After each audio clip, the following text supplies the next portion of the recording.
Merhaba arkadaşlar, Örgü Dediniz kanalıma hepiniz hoş geldiniz. Bu videomda sizlere iğne işi ile yapmış olduğum bu güzel çalışmanın nasıl yapıldığını anlatmak, paylaşmak istiyorum. Umarım sever ve beğenirsiniz. Bakın şöyle bir dokuya sahip gayet güzel, böyle kıvrımlı kıvrımlı duran bir çalışma oldu arkadaşlarım. Yeni tasarladım. Böyle paspaslardan seccadelere varana kadar dilerseniz çanta yapımında da rahatlıkla kullanabileceğiniz bir çalışma, bir model olduğunu düşünüyorum arkadaşlar. Şimdi modelimi yaparken Alize Superlana Maxi isimli iplerin bir düz bir de batiğini kullandım. Burada aynı renk geldiği için çok belli değil ama şöyle aralarda kahverengilerin arasına batik ip kullandım arkadaşlar. Kullanarak yaptım. Çalışmamız gayet kolay. Şöyle bir de iğnem var. Hemen taktım, hazırlamıştım.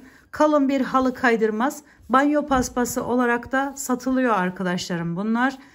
Nerelerden bulabileceğiniz ise video şeklinde kanalımda mevcut. Oralardan bakıp bulabilirsiniz, temin edebilirsiniz.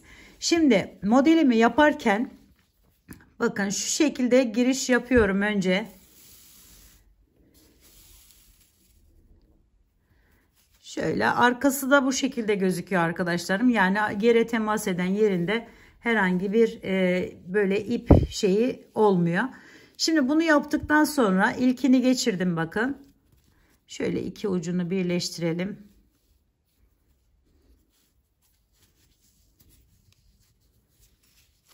Şu şekilde. Şimdi arkadaşlar buradan yine aynı yerden giriş yapıyorum. Aynı yerden. 2 tane yere atlayıp üçüncüden iğnemi çıkartıyorum. Bu şekilde. Ve bunu alıp bunun üzerinden atlatıyorum. İp ve renk tercihi tamamen size ait. Dilediğiniz her türlü ip ile yapabilirsiniz bu çalışmayı. Sadece şunu söylemek istiyorum. Bu yeni başladıysanız arkadaşlar bu şekilde kalın bir ip kullanırsanız daha rahat edersiniz.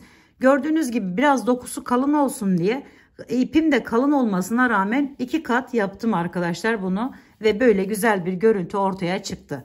Şimdi bakın bunu yaptıktan sonra hemen bakın şuradan çıkartmıştım iğnemi. Şuradan giriş yapıyorum bir ileriden ve yine 2 tane atlıyorum ve bu şekilde çekiyorum. İpim böyle bu tarafta duruyor arkadaşlar. Şöyle çektim. Biraz da böyle gevşek bırakmaya çalışırsanız daha güzel, daha geniş durur. Bakın buradan çıkardım. Hemen bir yanından giriş yapıyorum. Ve şuradan tekrar çıkartıyorum iğnemi. İpim hep bu şekilde duruyor arkadaşlar. Bu tarafa giderken.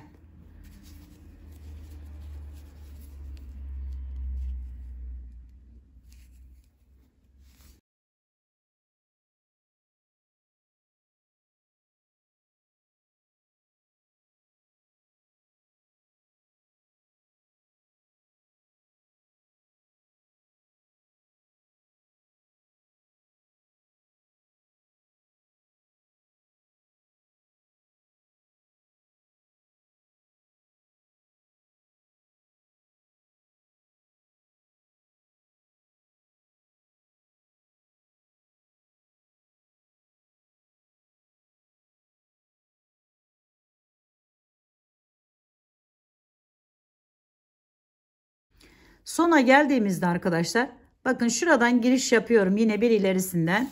İpim yine aynı şekilde duruyor. Ve şöyle bir yerle tamamlamış oluyorum. Şimdi geri dönüşte ise isterseniz aynı şekilde tutup bakın şöyle tuttum. Hemen oradan atlattım. Şöyle ipimi bu tarafa aldım. Bakın şöyle ipimi bu tarafa aldım. Ve yine aynı bakın ilkini yaptığım için şöyle aynı yerden giriş yaptım. 2 atladım. Üçüncüden çıkartıp yavaşça çekiyorum şöyle. Ve böyle tamamlamış oldum. Şimdi yine devam ediyorum.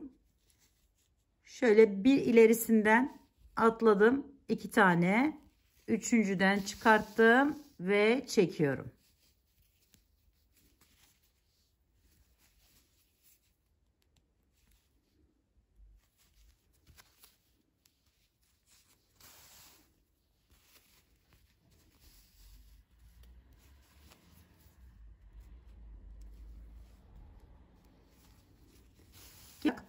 böyle güzel bir çalışma ortaya çıkmış oluyor arkadaşlar. Şöyle göstereyim. Şimdi kenar kısımlarına gelince kenar kısımlarını ben şöyle bir tane zincir çektim. Üzerine aldım ve bu kenar kısmından giriş yaparak şöyle dolgulu bir ters sık iğne yaptım arkadaşlar. Şu şekilde. Devam ediyorum. Yine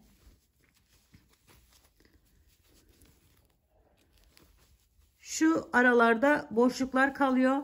Bakın böyle yaparsanız bu boşlukları da tekrar bir daha geri dönerek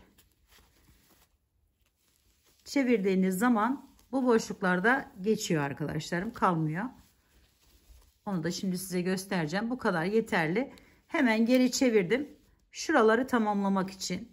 Yine aynı şekilde aldım. Hem biraz kalın oluyor ve halı kaydırmazınız böyle kıvrılmıyor arkadaşlar. Bu şekilde yaparsanız. Bakın şuradan çıkarttım. Tersinden yine devam ettim.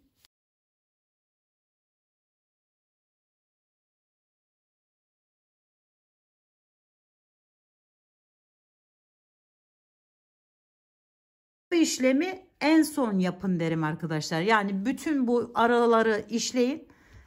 Ondan sonra kenar çevirme işlemine geçin derim arkadaşlarım. Size de bu bir tavsiye olsun. Sevmiş ve beğenmişsinizdir. Yapacak olanlara şimdiden kolaylıklar diliyorum. Bir dahaki videomda görüşmek üzere. Hoşça kalın, sağlıkla kalın. Allah'a emanet olun arkadaşlar.